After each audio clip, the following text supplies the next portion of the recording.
Hello friends. स्वागत है आपका हमारे यूट्यूब चैनल जी के जीएस कॉन्सेप्ट एकेडमी पर।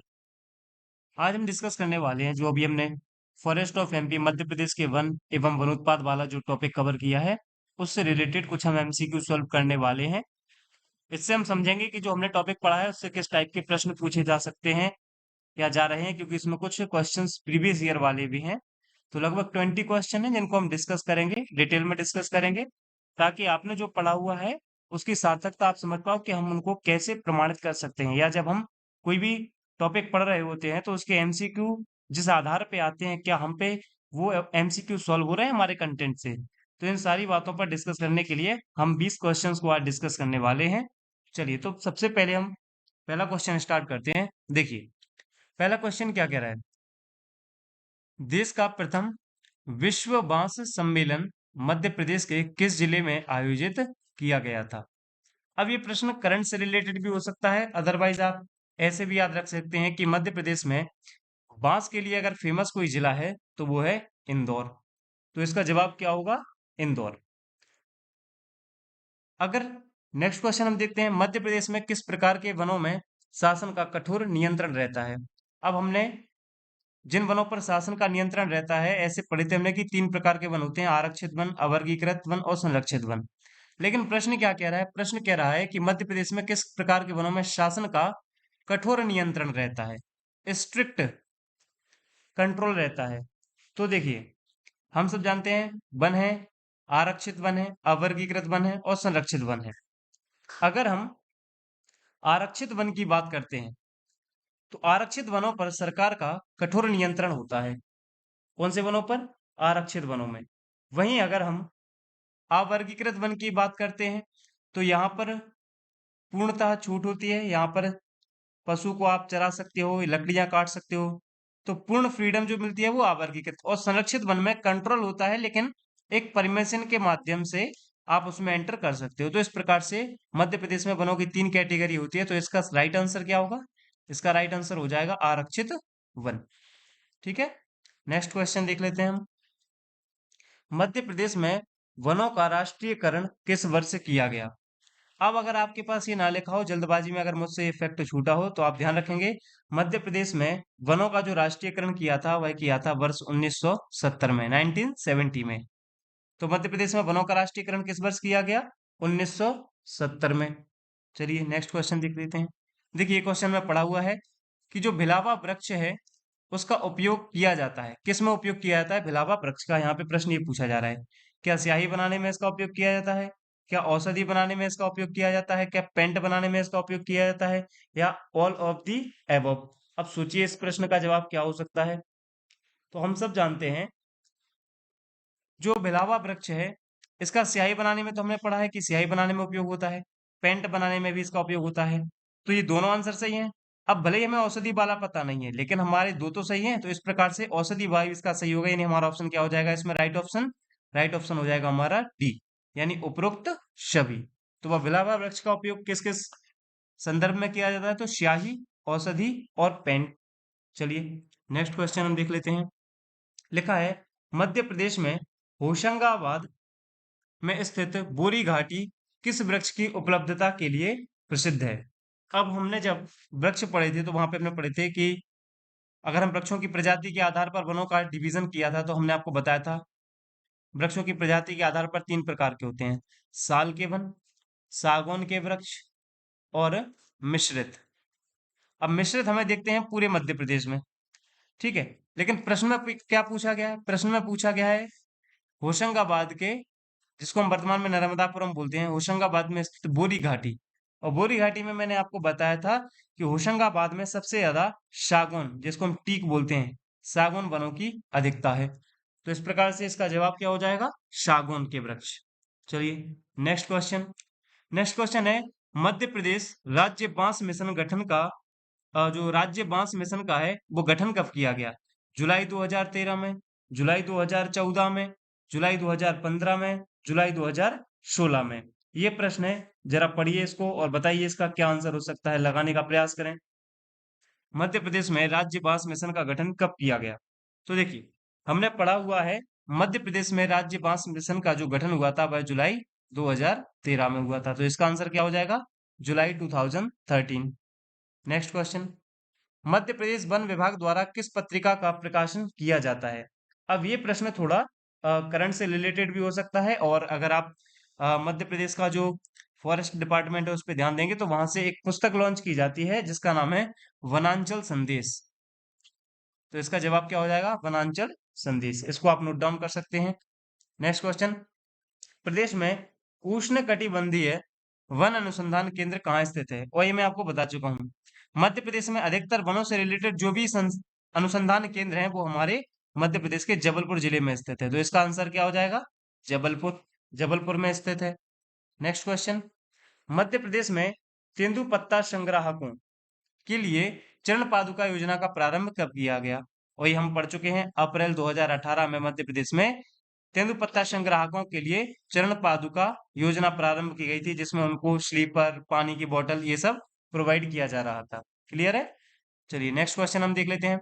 मध्य प्रदेश में खैर वृक्ष से कत्था बनाने का कारखाना कहाँ पर स्थापित किया गया है? अब ये भी हमने पढ़ा हुआ है, ध्यान से पढ़ें और देखें कि मध्य प्रदेश में खैर वृक्ष से जो कत्था बनाया जाता है वह किस स्थान पर, कहाँ वह कारखाने स्थित हैं? तो हम सब जानते हैं मध्य प्रदेश में जो हमारा शिवपुरी और बामौर वाला एरिया है वहां पर खैर वृक्ष की अधिकता है, और यहाँ पर खैर वृक्ष से कत्था बनाने के कारखाने स्थापित हैं।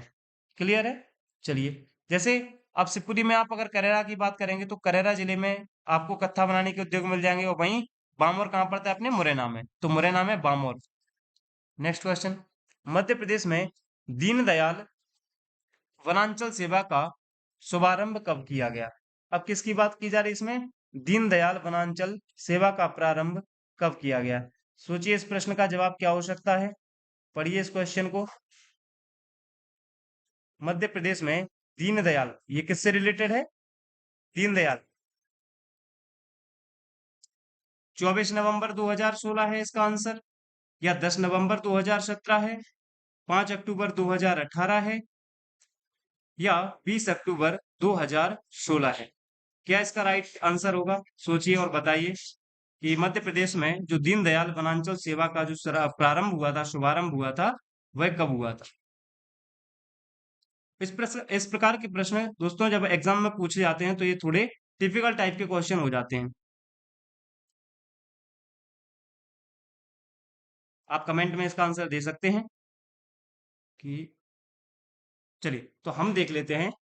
जो मध्य प्रदेश में दीनदयाल वनांचल सेवा का प्रारंभ किया गया था वह किया गया था 20 अक्टूबर 2016 को। ये आपको याद रखना है, ऐसे प्रश्न पूछे जाते हैं योजनाओं से रिलेटेड। नेक्स्ट क्वेश्चन हम देख लेते हैं।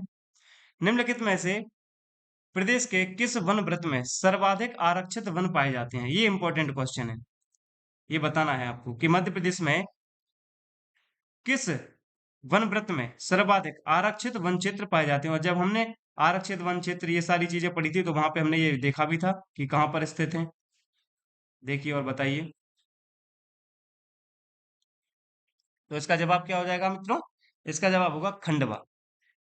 खंडवा में सर्वाधिक आरक्षित वन पाए जाते हैं। क्लियर है? चलिए नेक्स्ट क्वेश्चन। वन रिपोर्ट 2021 के अनुसार निम्नलिखित में से किस जिले में अधिक वन क्षेत्र हैं? अब जो 2021 की है, अब यहाँ पे आपको ध्यान क्या देना है? आप जो सोच रहे हैं वो ऑप्शन में है ही नहीं। जैसे छिंदवाड़ा ऑप्शन में ही नहीं है। तो अब हमें जो सीक्वेंस से हम 4 जिले याद रख सकते हैं तो उनमें आपको मिलेगा बैतूल। तो बैतूल जिले में ऑप्शन के अकॉर्डिंग आंसर क्या होगा? बैतूल। तो वन रिपोर्ट 2021 के अनुसार निम्नलिखित में से जिले में अधिक वन क्षेत्र हैं, तो इसका जवाब होगा बैतूल। चलिए नेक्स्ट क्वेश्चन हम डिस्कस कर लेते हैं। निम्नलिखित में से कौन सा युग्म प्रमुख तेंदुपत्ता उत्पादक क्षेत्र है? यानी इसमें बताना है आपको कि तेंदुपत्ता से रिलेटेड प्रमुख क्षेत्र कौन से हैं। तो हम सब जानते हैं जबलपुर, अगर आपको याद है तो आंसर आपको ज्यादा ध्यान नहीं रखना पड़ेगा। क्या हो जाएगा? जबलपुर, दमोह और छतरपुर। तेंदुपत्ता संग्रह, और तेंदुपत्ता का हम जानते हैं उपयोग बीड़ी उद्योग में किया जाता है। नेक्स्ट क्वेश्चन हम देख लेते हैं। मध्य प्रदेश में राज्य वन अनुसंधान की स्थापना कब और कहाँ की गई?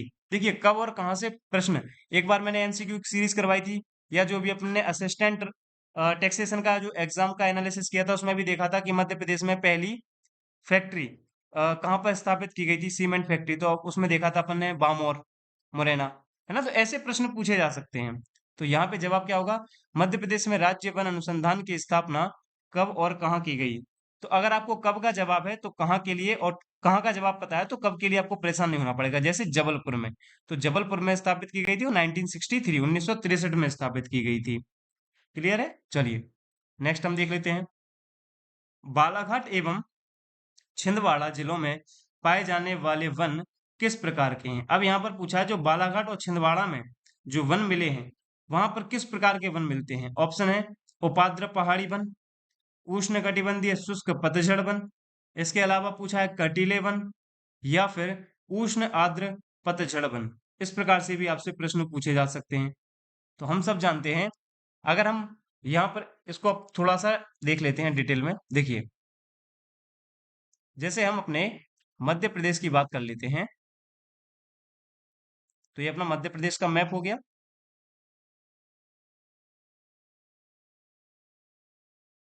ये अपना मध्य प्रदेश बुरहानपुर, और यहाँ से छिंदवाड़ा ये। अब देखिए, पूछा गया बालाघाट एवं छिंदवाड़ा, तो हम सब जानते हैं ये रहा बालाघाट अपना, ये रहा छिंदवाड़ा इलाका। यहाँ पर किस प्रकार के वन मिलते हैं? अब देखिए, हम सब जानते हैं मध्य प्रदेश का ये वाला पूरा एरिया इतना कैसा कहलाता है? हम सब जानते हैं ये इलाके, ये एरिया कहलाता है आर्द्र, यानी यहाँ पर वर्षा की मात्रा ज्यादा होती है, तो ये कैसा है? आर्द्र एरिया। आर्द्र मतलब ह्यूमाइट।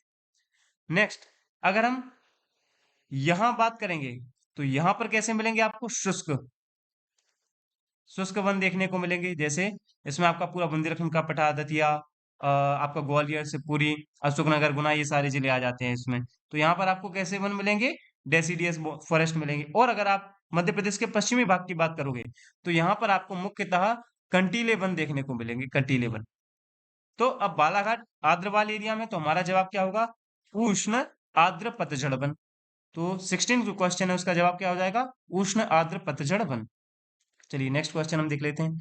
निम्नलिखित में से कौन से वन मध्य प्रदेश में सबसे अधिक पाए जाते हैं? और ये हमने परसेंटेज के हिसाब से भी देखे हैं। मध्य प्रदेश में सबसे ज्यादा पाए जाते हैं उष्ण कटिबंधीय शुष्क पर्णपाती वन। रिवाइज करेंगे आप, वहां पर आपको ये चीजें देखने को मिलेगी। तो ये क्वेश्चन भी हो गया। नेक्स्ट क्वेश्चन 18 नंबर का है क्या? निम्नलिखित में से मध्य प्रदेश के राष्ट्रीयकृत वनोपज में किसका उत्पादन किया जाता है? क्या हमारे मध्य प्रदेश में साल के, क्या हमारे मध्य प्रदेश में तेंदुपत्ता का, या बांस का? तो हम सब जानते हैं मध्य प्रदेश में तेंदुपत्ता भी होता है, बांस भी होता है, और साल के बीज भी होते हैं। तो उपरोक्त सभी इसका आंसर हो जाएगा। तो आंसर क्या होगा हमारा इसमें? उपरोक्त सभी। क्लियर? चलिए नेक्स्ट क्वेश्चन देख लेते हैं। लिखा है मध्य प्रदेश निम्नलिखित में से क्या मध्य प्रदेश औषधीय पौधा मिशन का कार्य नहीं है? मतलब इसमें क्वेश्चन थोड़ा अलग टाइप से पूछा है कि निम्नलिखित में से क्या मध्य प्रदेश औषधीय पौधा मिशन का कार्य नहीं है? पहला ऑप्शन, औषधीय पौधों की खेती के लिए अनुदान देना। मध्य प्रदेश देता है बिल्कुल, औषधीय पौधों की खेती के लिए अनुदान देना है। नेक्स्ट देखा जाएगा, औषधीय पौधों के उत्पादन की ब्रांडिंग और बिक्री, और लिखा है औषधीय पौधों की नर्सरी तैयार करना, ये भी है। औषधीय पौधों के लिए कार्यशालाओं का आयोजन करना, ये भी है। प्रश्न क्या पूछा गया? मिशन का कार्य नहीं है, तो मिशन का कार्य नहीं है ये औषधीय पौधों के उत्पादन की ब्रीडिंग और बिक्री करना, ये नहीं है। तो इसका जवाब क्या हो जाएगा? Option number B. क्लियर है? सही जवाब क्या होगा? Option number B. और लास्ट क्वेश्चन है हमारे इसका एमसीक्यू सीरीज का, पूछा है मध्य प्रदेश में किस क्षेत्र में वनों का सर्वाधिक विस्तार पाया जाता है? अब ये क्वेश्चन बढ़िया है। मध्य प्रदेश के किस क्षेत्र में वनों का सर्वाधिक विस्तार पाया जाता है?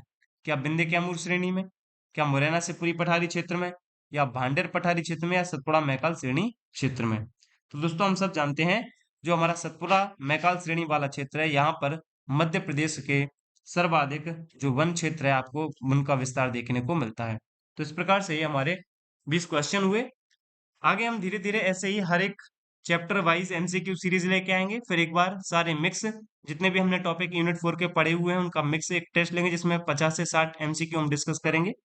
यहाँ पर ये 20 एमसीक्यू केवल फॉरेस्ट वाले टॉपिक से हैं, तो आप इनको याद रखेंगे, इनको आप रिवीजन करेंगे बार बार। और एमसीक्यू आपको जिस भी प्रीवियस ईयर एग्जाम की बुक में आपको मिले, ये सारे क्वेश्चन वनों से रिलेटेड आपको प्रैक्टिस करना है, तभी आपकी टॉपिक पे कमांड अच्छे से होगी। थ्योरी आप कितना भी पढ़ लो, अगर आप उसके एमसीक्यू सॉल्व नहीं कर रहे हैं, इसका मतलब आप उसके उस टॉपिक पे अपने अच्छे से कमांड नहीं बना पाएंगे। क्लियर है? चलिए, तो आपको ये वीडियो लेक्चर पसंद आया हो तो वीडियो को लाइक करें, कमेंट करें, ज्यादा से ज्यादा अपने दोस्तों के साथ इस वीडियो को शेयर करें। मिलते हैं नेक्स्ट वीडियो में, तब तक अपना ध्यान रखें। Thank you.